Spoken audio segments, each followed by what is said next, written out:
ખલી ગામે બકરીનો શિકાર કરનાર દીપડાની હિલચાલ પર નજર રાખવા ગોઠવાયેલા નાઇટ વિઝન કેમેરામાં દીપડાના દ્રશ્યો કેદ થયા છે.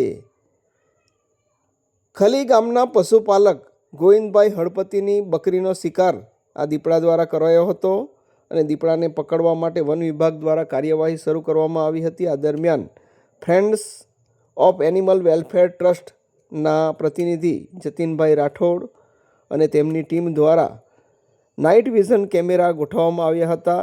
દીપડાએ બકરીનું મારણ કર્યું હતું. આ સ્થળ ઉપર નાઇટ વિઝન કેમેરા લગાવવામાં આવ્યા હતા, જેમાં આ દ્રશ્યો કેદ થયા છે. કદાવર દીપડો બકરીનો શિકાર અગાઉ કરી ગયો હતો અને આ દ્રશ્યો હાલ નાઇટ વિઝન કેમેરામાં કેદ થયા છે. તારીખ 27મીના રોજ ઉપરોક્ત દ્રશ્યો બહાર આવ્યા છે. દિન પ્રતિદિન દીપડાઓ શિકારની શોધમાં માનવ વસ્તી તરફ આવી રહ્યા છે, ત્યારે ખલી ગામ ખાતે આ દીપડાના દ્રશ્યો છે. નાઇટ વિઝન કેમેરામાં આ દીપડાના દ્રશ્યો કેદ થયા છે.